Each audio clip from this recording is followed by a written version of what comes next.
say that with a Super Hornet, the only one that has to attack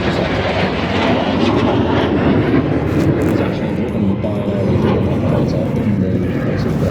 Yeah, that's exactly right. For us in the Super Hornet and also the Growler, the EA18G, we have to connect to the basket ourselves. For the F-35 and other platforms like the C-17, the PA, the E-7, they all sit in a pre-contact position. That's actually the arrow that will connect the boom to that aircraft. Now that boom is 30 metres long apparently, and it weighs 2 tonnes. I found that out this morning. Yeah, and let's talk about how Neil found this out. Considering Neil's daughter Sarah, who is actually here today, is actually one of the pilots. She's giving us away. She is giving us away. She is here today, and yes, my proud dad moment. My daughter is in fact one of the 33 Squadron pilots. Not only that, but in the Super Hornet is her boyfriend, Freddie. All-time Freddie. No trying to embarrass anybody really, but I think we've done it. Yeah. Well, she's running bright red right now. You're in big trouble, Dad. Very proud dad. We've been discussing that all morning, but you know, an exceptional pilot when it comes to particularly, you know, the difficulties that can you know, arise whilst trying to maintain that smoothness as the aircraft come through. Oh, you're talking about Sarah? Yeah. Oh, sorry, I thought we were talking about Clutch. I do apologise. Well, we could talk about both of them like that. When you're anywhere refueling, you are talking to the tanker, are you, Clutch? Yeah, so we have some minimal comms that we make, but actually when we rejoin onto the wing, everything's done via light signals actually. So the strobe lights that are on top and underneath the fuselage will actually go out, which will indicate we're cleared to go astern. And then there's actually a set of lights, like traffic lights, behind the basket and also behind the boom. That'll tell us when we're cleared to make contact and when we have to disconnect as well. By getting extra fuel, how much longer does that mean that you can stay airborne for before you then either have to recover or get more fuel?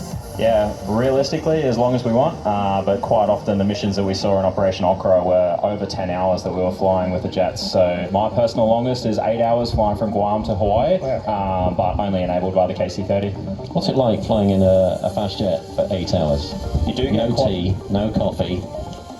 You can BYO coffee. Manual grinders are available with a little thermos, but that's as luxury as it gets for us. But it is quite tiring by the very end. You are focused for each air refueling bracket because there's nothing under you other than a lot of ocean. So you don't want to mess it up, but all the crews that we have are very, very good and confident in what they do, so it allows us to be safe at the same time. Now, as part of the showcase, if you imagine right now that the Super Hornets and the F-35s are establishing themselves, generally they'd be talking to an AWACS type aircraft, and they're essentially operating as a combat air patrol, is that right? That is exactly right, yes. So we'd be sitting overhead in a stack provided to us by the mission commander like yourself, Neil, and we'd be maintaining that overwatch, yes.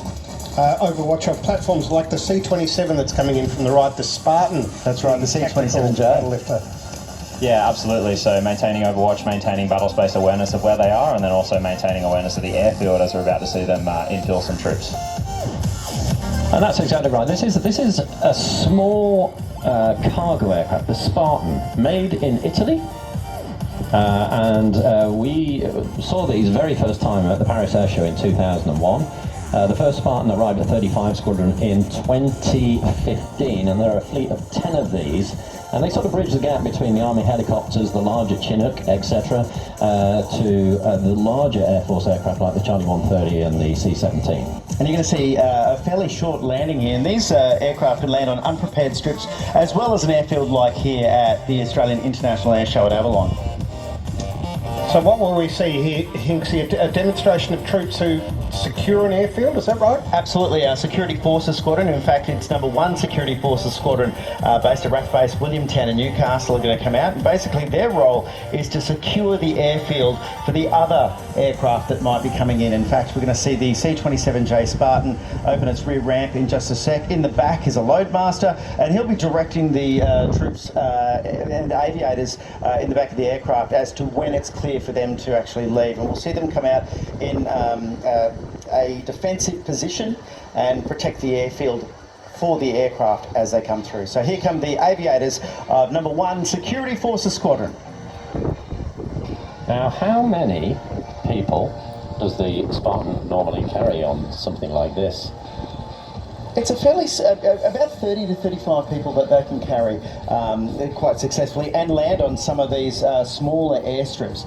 They are an exceptionally. I've been lucky to fly on these quite a number of times and land on some of those unprepared strips. And the aircraft you've been in, Hinksy, is coming in from the right. Actually, you know, I've never been. You've never lucky been in a Herc? I've never been in a Lord. C-130J Hercules. On the other hand, I have. So we're going to see it do pitch out into circuit and come in, do a landing as the C-27J Spartan lifts its ramp and gets ready for takeoff. Now, as you see, there are only 6 troops on the ground, but they're all highly capable, so they are available at a moment's notice to secure a huge airfield, just the 6 of them, and they'll give you a bit of a wave. But they're in that defensive posture now, whilst the Charlie 130 lands after this circuit. The Charlie 130 is a Lockheed Hercules, basically. This is the J model. There have been a huge number of models of Hercules, everything from gunships to Coast Guards in the States, and obviously designed for cargo and a variety of other things. Very, very adaptable aircraft. These are based at 37 Squadron, and we've got a fleet of 12 of these that we delivered Is it a between good day? 1999 and 2001. The Kiwis had one here at Avalon. Oh, they did. It's a brand new one. Absolutely, new car smell. And new car look. Very, very handsome machine, it must be said. So you'll see the C-130J Hercules off in the distance, and it will be pitching into land, and that will have another group of security forces on board, this time from RAF Base Ambly with the number 2 Security Forces Squadron, with some more overwatch here from our F-35A Lightning IIs.